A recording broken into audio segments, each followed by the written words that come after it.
বুঝছেন তো, মানে সনাতন ধর্মের প্রচার। এবং আপনার এই যে বিষয়গুলো আমি বলছি আপনাকে, সেটা আপনার প্রচার করার জন্য আমরা ভিডিও করি, ঠিক আছে? দেখুন, একটা জিনিস মাথায় রাখবেন, আমাদের ধর্ম, সনাতন ধর্ম, যে বিশ্লেষণটার অভাব আছে, ঠিক আছে? বিশ্লেষণটার জন্য আমাদের বিভিন্ন ধর্মের মানুষ, মানে আমাদের বিভিন্ন মতাবলম্বী হয়ে গেছে। আমি বলছি, আমাদের যে ধর্মের মানুষ বিভিন্ন জায়গায় কনভার্ট হয়ে যাচ্ছে, এর একটাই অর্থ, কিন্তু আমাদের ধর্মের মধ্যে, আমাদের বলতে না, ধর্ম। আপনি ভেতরে গিয়ে বলুন, আওয়াজটা ভালো আসুন। হ্যাঁ, ঠিকই বলেছেন, ভেতরে আসুন।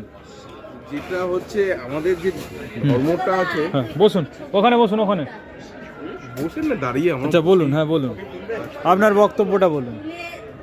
যেটা হচ্ছে আমাদের যে ধর্মটা, সনাতন ধর্মে সব কিছু দিয়ে গেছে, একদম পায়ের নখ থেকে পুরো চুল অবধি, এবং এটা প্রকৃতির বাইরে কিছু নেই, আর প্রকৃতির সঙ্গেই সমস্ত কিছু যোগ আছে, যোগসূত্র আছে। এবং আমাদের যারা ধর্ম প্রচারক, সেটা ঠিকভাবে প্রচার করতে পারছে না, নিজেদের নিয়ে ব্যস্ত।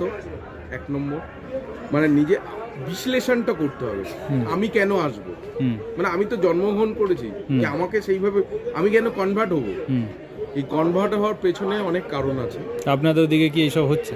আমাদের ওদিকে সারা পৃথিবীতে হচ্ছে, ভারতবর্ষে হচ্ছে, আমাদের ওদিকে বলে নয়। না, ব্যাপারটা হচ্ছে, আমি বলি কেন আপনার মধ্যে কথাগুলো আসছে। অনেক সময় দেখবেন আমাদের পার্শ্ববর্তী জায়গায় বা সমাজে যেটা ঘটিত হয় তার উপর একটা জায়গায় বলছি না, সেটা ঠিক আছে, আপনি বৃহৎ দৃষ্টিতে দেখেছেন, ভালো বুঝেছেন। আমি তো অন্য জায়গায়, আমি এক জায়গার থেকে বলছি না। আমি তো আজকে আমাদের পার্সেন্টেজ কমে গেছে কেন আগে বলুন তো? আমরা ঠিক বোঝাতে পারছি না, আমরা তো কি তাকে আনতে পারছি না, আমাদের প্রজন্মকে অন্য ধর্মেতে চলে যাচ্ছে। অবশ্য ধর্ম, কোনো রকম ধর্মকে ছোট বড় করছি না, সব ধর্মের, কিন্তু আমরা অন্যরকম অ্যাঙ্গেল তৈরি করছি। ধর্ম একটা প্যাথি না, ধর্ম মানে ধরুন আপনি যেটা ভাবছেন, আমরা যেটা ভাবি ধর্ম মানে ইসলামও ধর্ম, খ্রিস্টানও ধর্ম, শিখ ধর্ম, এগুলো ধর্ম নয়, এগুলো রিলিজিয়ান। এটা বেসিক জিনিসটা আমাদের মাথায় ঢোকাতে হবে। এবং সমাজে যেটা প্রচার হচ্ছে ভাববেন সেটাই যে ঠিক, সেটা নয়। আমাদের কিন্তু ধর্মকে আরও গভীরভাবে জানতে হবে। তার জন্য আমাদের যেটা আজকে কালচারটা আমাদের ধ্বংস হয়ে গেছে পশ্চিমবঙ্গে বিশেষ করে, কারণ এখানে সারা ভারতবর্ষে কোনোদিন হয়নি। আপনি এটা ভুল চিন্তাভাবনার মধ্যে আছেন। পশ্চিমবঙ্গে যেটা হয়েছে অন্য তুলনামূলক বিচার করলে সারা ভারতবর্ষে হয়নি। কিন্তু আপনি উত্তর ভারতে চলে যাবেন, সেখানে কিন্তু স্টেট দিয়ে বিচার করা যায় না মানুষের ভাবে। আপনি যদি বলেন, দেখুন, পশ্চিমবঙ্গ থেকে তো লড়াই হয় সারা পৃথিবীতে, মানে এখান থেকে লড়াই সৃষ্টি হয়, এবং সেটা হয়তো কারোর খারাপ লাগতে পারে, কারোর ভালো লাগতে পারে, কিন্তু লড়াই এখানে হয়। যত লড়াই হয় এই পশ্চিমবঙ্গ থেকে। না, পশ্চিমবঙ্গে খুব বেশি লড়াই হয় না। লড়াই হয়েছিল ধরুন আপনার রাজপুত, মারাঠা লড়াই করেছে। এরা যখন বিদেশি আক্রমণকারীরা বারবার এসছে, তখন লড়াই হয়েছে সেদিক থেকে মেন। ধরুন আমাদের বাংলায়, আমি ছোট করছি না, বাংলায় লড়াই হয়েছে কখন জানেন? বিপ্লবী, যখন ইংরেজ শাসনকালে বেশি লড়াই হয়েছে পশ্চিম বাংলায়। কিন্তু আজকে কিন্তু বামপন্থী 34 বছর শাসনে আমাদের কিন্তু ডিএনএর মধ্যে লড়াইয়ের ভাবনাটা নষ্ট হয়ে গেছে। আমাদের ধর্ম সংস্কৃতি অনেক নষ্ট হয়ে গেছে। আপনি গভীরভাবে যদি দেখেন সমাজের দিকে, তাহলে বুঝতে পারবেন। আমাদের পোশাক আশাক কি, কালচারটা ভালো করে লক্ষ্য করুন। আপনার মেলায় এসছেন তো, আমি ভালো করে দেখছি মেলায় পোশাক আশাক, যে মহিলাদের পোশাকগুলো আমি ভালো করে লক্ষ্য করছি। বলবেন হয়তো তোমার ওই দিকেই ড্রেস, আরে ড্রেসটার ওপর অনেক কিছু নির্ভর করে। আমাদের বেদে ড্রেস কি হবে, পোশাকের শালীনতা বজায় রাখার জন্য বেদেও নির্দেশ দেওয়া আছে। এই যে আমাদের মানে যেভাবে পুস্তক শুধু বিক্রি করলে হবে না, সেটা ডোর টু ডোর মহিলাদের অ্যাক্টিভেট করতে হবে।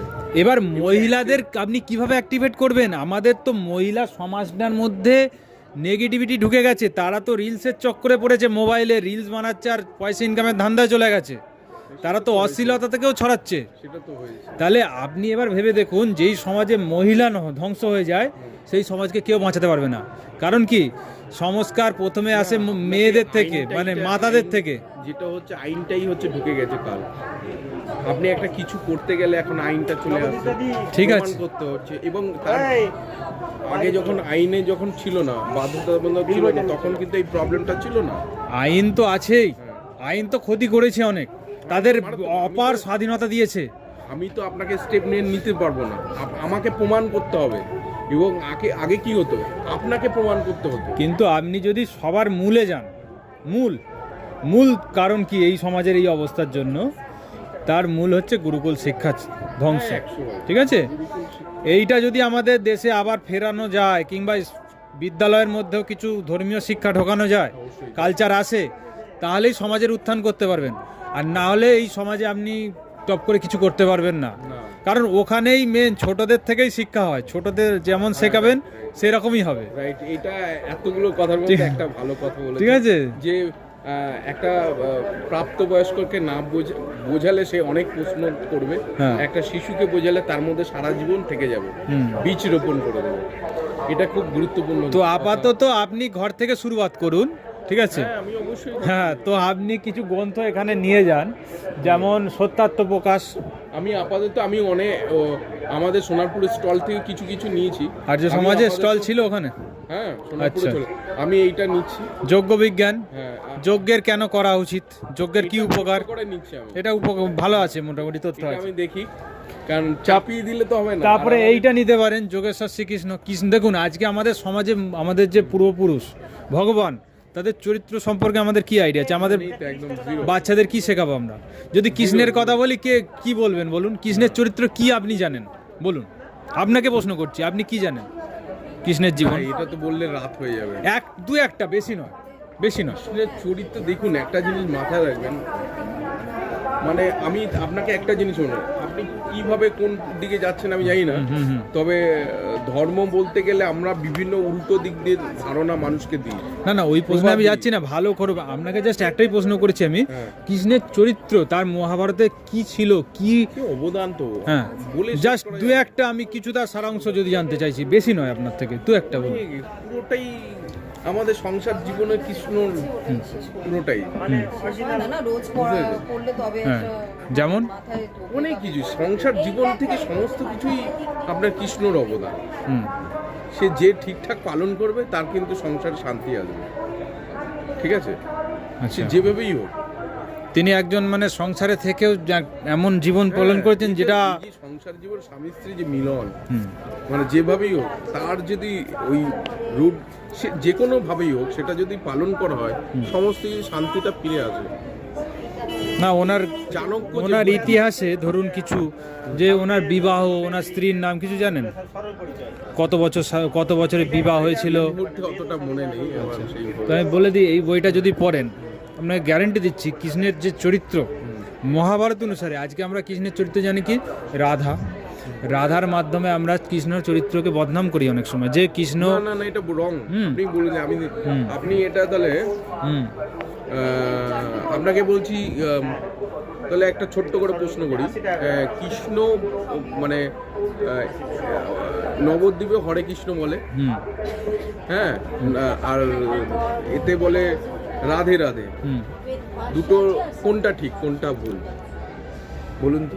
না, আমি বলে দিই আপনাকে, এইগুলো সম্প্রদায়। আপনি যে বললেন না প্রথমেই, না কোনটা সঠিক, না আমার কথাটা শুনুন, তার ব্যাখ্যাটা আমি বলে দিই আপনাকে।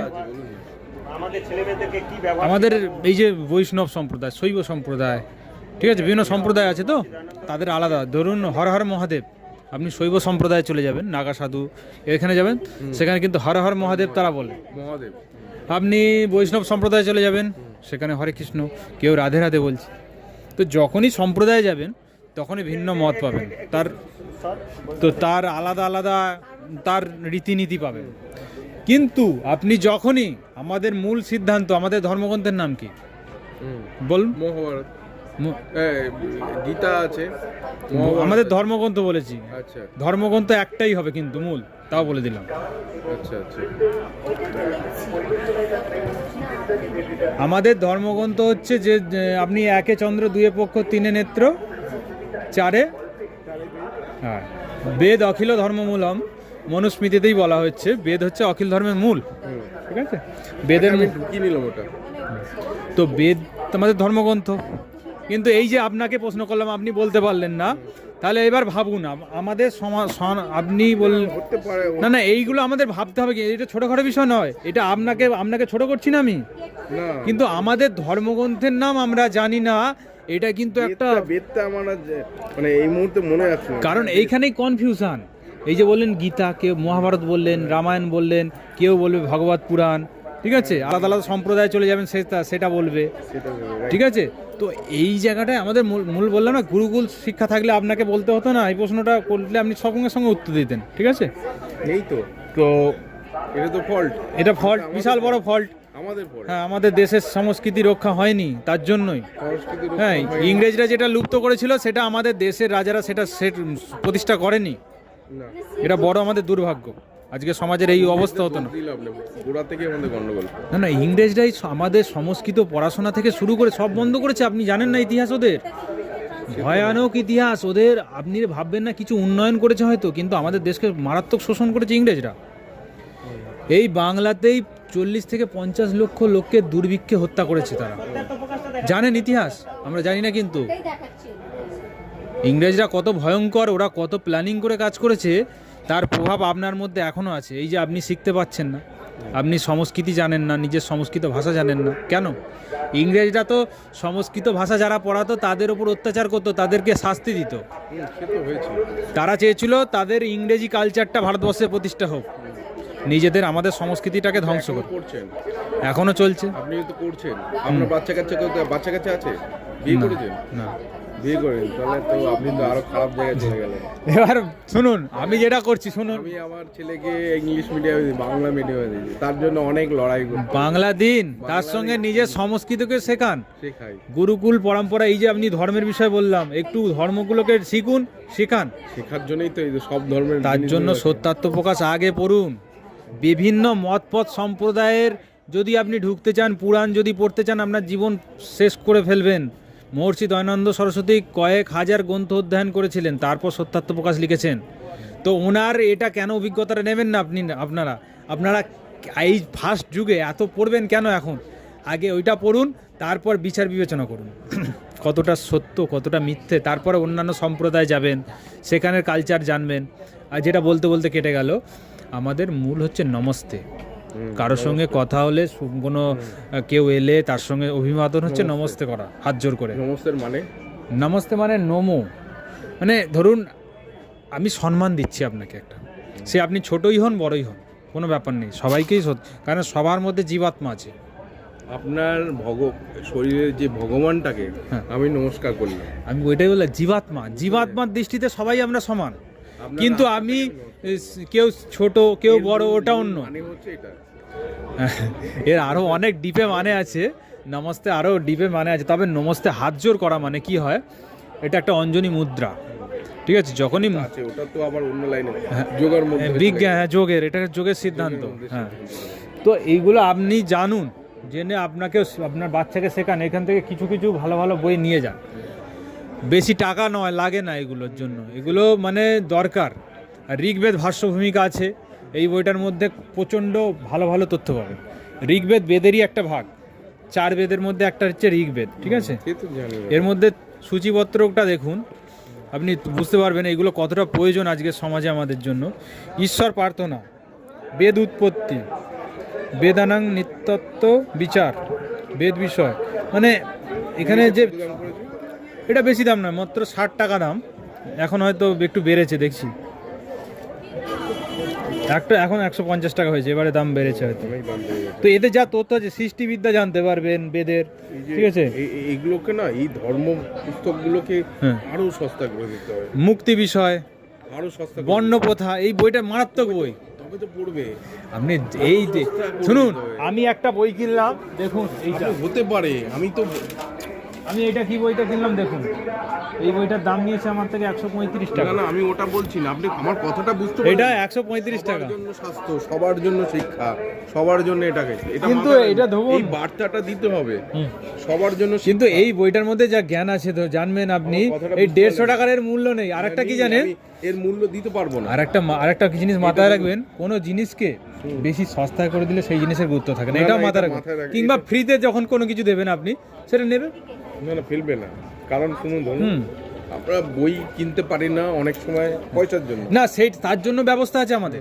যারা এই পরিস্থিতিতে থাকবে তাদের জন্য ডিসকাউন্ট হবে।